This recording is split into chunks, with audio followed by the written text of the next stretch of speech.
Todo jovem sonha com um futuro melhor e acredita que, para realizar esse sonho, seria muito útil cursar o ensino superior. Esse, na verdade, é um direito universal previsto na Constituição brasileira. Atualmente, porém, a crise fiscal do Estado vem refletindo no orçamento das universidades públicas, provocando cortes e gerando debates sobre a privatização do ensino superior.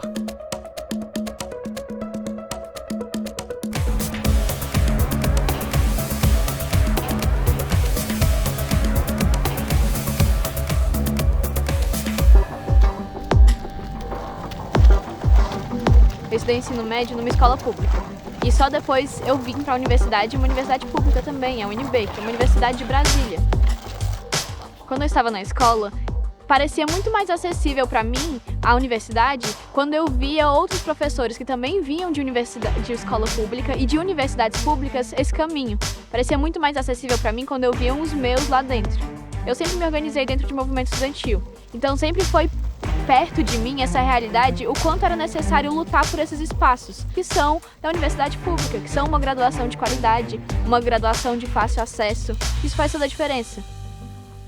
Fiz o vestibular ano passado para Ciência Política, eu fiz o Enem, e agora eu estou esperando o resultado da UNB sair. Bom, estudei em escola particular toda a minha vida, estudei no Leonardo da Vinci, da 914 Norte. Meus dois pais são servidores públicos, gestores federais, então a coisa pública sempre foi muito importante para mim. Desde que eu me conheço por gente, eu estou dentro do debate político e isso para mim sempre foi muito gratificante.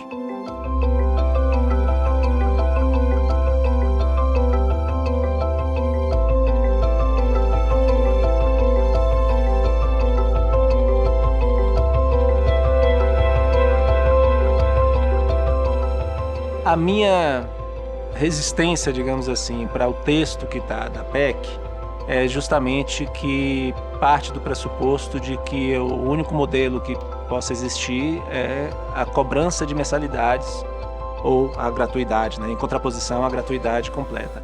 Eu vejo um terceiro caminho aí, certo? Que é justamente você conciliar a gratuidade durante os estudos, que é crucial, com uma contribuição de quem passa pela universidade pública e essa contribuição vinculada à renda da pessoa, o que significa que quem pode no futuro, quem vier no futuro a ter condições de pagar, contribui com a parte, né, do custo dos seus estudos, e quem continua sem condições estudaria sem nenhum tipo de cobrança na prática.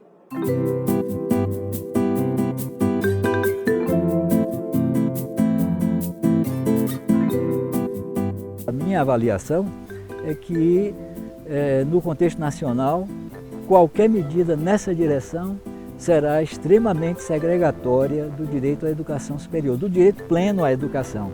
Aí vem a questão, será que um país com a renda per capita muito reduzida como é o Brasil, e pior, com uma desigualdade imensa, né? Em que apenas uma fração pequena da população chega a ter renda para pagar imposto de renda, né? Será que qualquer medida dessa natureza terá viabilidade? E por outro lado, eu vejo talvez uma análise até do aspecto político. No momento, quem mais se beneficia da universidade pública brasileira ser gratuita é a classe média brasileira, que tem sofrido tremendamente em todas as crises econômicas e todas as crises políticas, está no meio a classe média, né? Será que tem viabilidade uma proposta de... E aí eu posso até indicar que é uma referência à questão fundamental de para que serve o Estado, né? Se é um Estado que é considerado um Estado que é concentrador de renda e produtor de desigualdade, uma medida desse tipo vai reforçar muito essa perspectiva que eu considero uma perspectiva perversa do que seria um Estado nacional, né? A PEC 36 é um tema muito sensível, com certeza. A PEC 36 ela possibilita a cobrança de mensalidade em universidades públicas, que é algo que o Brasil sempre teve muito medo, porque de fato você tem, e essa é uma preocupação verdadeira, de diversos serviços públicos brasileiros que são precarizados a partir do início da iniciativa privada em determinado assunto. mas o mérito em si da questão, ou seja, a cobrança de mensalidades nas universidades públicas, é algo que eu não vejo como um absurdo que estão pintando como ser. As universidades públicas precisam sim de outras formas de financiamento e o Brasil precisa perder o medo de debater temas sensíveis como temos hoje. A questão ela inflige diretamente a Constituição e o nosso direito, que é de acesso pleno a uma educação pública de qualidade. Ela implica que vai ser cobrada somente por uma parcela das pessoas, só que também não restringe isso. Coloca que vai ser averiguado qual é a porcentagem de pessoas ou qual será o critério para escolher, para poder determinar quem vai poder ou não pagar mensalidade através de comitês que serão ainda criados, através de critérios que serão ainda colocados. E tudo isso abre um precedente para privatizar a universidade pública. As universidades públicas têm passado por uma crise bastante severa nos últimos anos, né? E aí a gente tem que pensar da seguinte forma: o financiamento público sempre é restrito, né? Ele nunca atende todas as demandas que a sociedade tem. Quando você olha a evolução do orçamento das universidades, a parte que a gente chama de obrigatória, que é basicamente gasto com pessoal, e que sequer passa pelo reitor, né? Isso é o MEC, né? Fazendo o pagamento, tem crescido em termos reais por conta dessa expansão do passado. E isso, no momento de crise fiscal, o que é que aconteceu? De alguma maneira tinha que ser compensado em outro lugar. E aí vem tendo reduções do orçamento discricionário, que é a parte do orçamento das universidades que o reitor, né, o conselho universitário, consegue manejar. O governo federal tem a torneirinha e quando ele fecha a torneirinha, as universidades sofrem muito, sofrem mesmo com necessidades básicas. Então nós temos universidades caríssimas que muitas delas sofrem com falta de papel higiênico, são absurdos, e isso tem que ser combatido imediatamente. E uma forma que isso pode ser combatido é com o financiamento privado dessas universidades. As universidades públicas sofrem um ataque desde sempre, porque é o espaço que o povo tem para alcançar uma condição de vida melhor, alcançar novos patamares, terem uma consciência de classe, enfim. Quando esses espaços, quando o Brasil sofre uma crise econômica, é sempre direcionado aos espaços da educação e da saúde, porque é o espaço que pertence ao povo. Que aí você me pergunta de que forma esse financiamento privado aconteceria, e aí é que vem a mim, por exemplo, a defesa do modelo australiano, que é o modelo de renda futura, onde o aluno que pode pagar a universidade pública paga a partir do momento em que ele sai da universidade pública e ele tem renda para pagar, ou seja, quem tem muito, evidentemente paga bastante, e quem tem pouco paga nada. Ao meu ver, buscar isso no exemplo australiano, privatizado, onde a economia gere a educação e não o próprio povo, só seria um prejuízo para uma educação e universidades de qualidades que temos. Aí vem comparar com outros países. É possível que essa comparação traga alguma ideia que pode ajudar a compor orçamentos. Agora, isso não pode, de modo algum, ser trazido descontextualizado.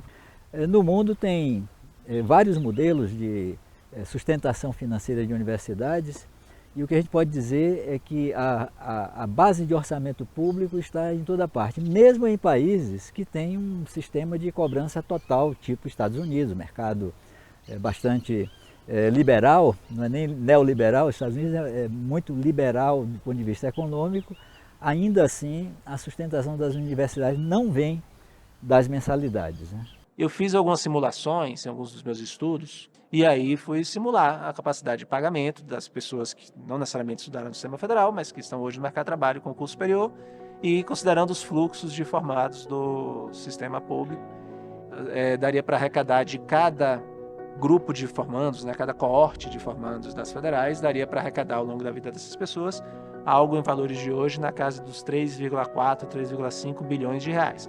O cenário mediano, digamos, seria de cada coorte de formandos acabar pagando um valor na casa dos 5 bilhões. 5 bilhões hoje é o montante que o governo federal passa a título de orçamento discricionário das universidades. O Brasil já tem um modelo de autonomia financeira de universidades muito bem sucedido, que é o das estaduais paulistas, né?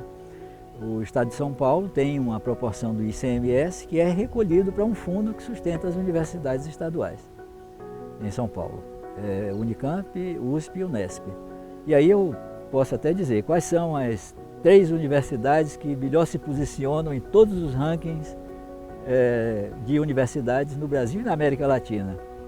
USP, Unicamp e Unesp. estão em todos esses rankings, né? Então, é um modelo que já está aí, né? Está aí, está pronto. Discutir o sistema paulista, por exemplo, para o sistema federal de universidades, tem uma discussão que não é tão fácil assim, né? De reforma tributária, inclusive. O sistema paulista em cima do ICMS, né? Uma vinculação de uma parcela do ICMS para financiar as universidades. Como é que seria feito isso no sistema federal? Teria que pensar que cesta de produtos, de tributos seria possível usar para isso. Enfim, mais uma vez, não são discussões excludentes. É preciso um financiamento que seja a linha de base, um financiamento que complementa e tem o financiamento que é suplementar. Isso, as universidades brasileiras podem ter um regime jurídico próprio, que elas não sejam amarradas pela burocracia estatal para poder receber financiamento de todas as fontes possíveis, né? Eu estudei escola particular minha vida inteira e se tem uma coisa que o Brasil foi comigo, foi fácil, tá? Então, se tem uma coisa que não é fácil e que não é justa, é que estudantes mais pobres, que contraem dívidas pelos FIES e vão em universidades de muito menos prestígio do que a UNB, paguem a minha universidade. Isso que, de fato, eu acho que é uma falta de justiça social imensa. Se a universidade ela fosse paga, eu provavelmente nem estaria aqui. Porque hoje em dia a minha preocupação é estar conseguindo estar vindo para a universidade, ir para o estágio, porque mesmo a universidade sendo gratuita, eu ainda tenho que me preocupar em como vai ser todo mês. Hoje em dia, por exemplo, a gente tem um restaurante universitário muito caro, ele é R$6,10 e isso já é uma preocupação para a maior parte dos estudantes de como vai estar se alimentando durante o mês todo. Se só R$6,10 por dia, que já dá um super dinheiro no final do mês, já é uma preocupação para o estudante se manter dentro da universidade, se só o transporte, que agora para vir do entorno, para poder chegar na universidade, já é um gasto, imagina se fosse a mensalidade. Isso já é um peso muito grande. Então, eu acho que eu não poderia e a maioria dos meus colegas também não. Tem modelos de financiamento das universidades para que fomentem nas universidades a sua capacidade produtiva, do ponto de vista de produção de conhecimento, de ciência, de tecnologia, inclusive de contribuição para o dinamismo econômico nacional. As fundações de apoio à pesquisa, de amparo à pesquisa, que estão já em vários estados, desempenham um papel extraordinário. Eu posso dar o exemplo de São Paulo novamente, que tem também uma proporção de orçamento público que vai para financiamento à pesquisa. Pesquisa, desenvolvimento, inovação.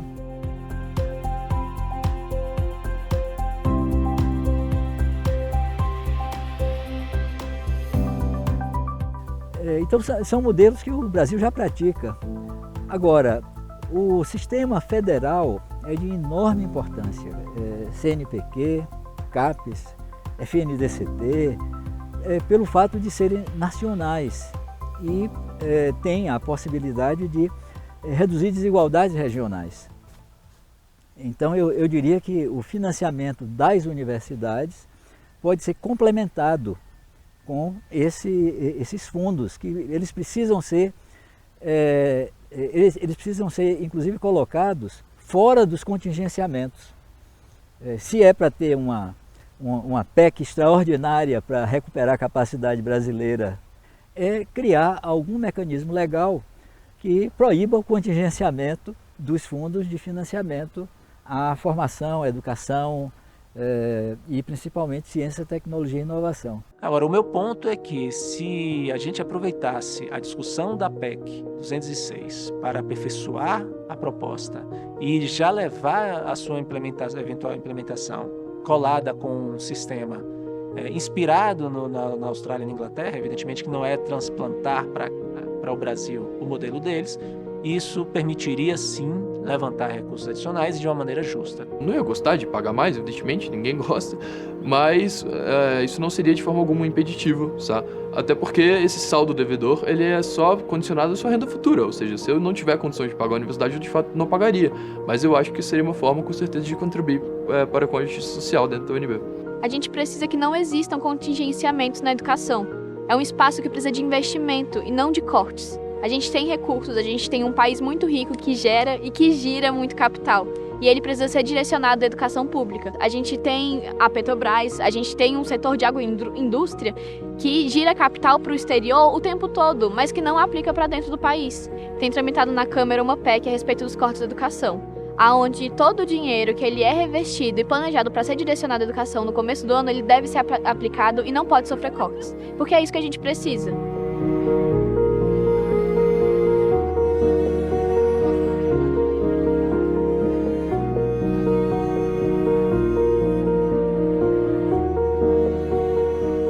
Diferente de educação básica, por exemplo, o ensino superior ele tende a trazer um retorno privado para a pessoa que cursa, certo?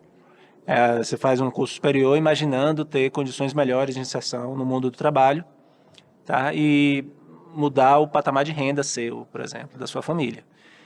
Por outro lado, é evidentemente que qualquer tipo de cobrança é uma barreira financeira para se cursar a universidade pública.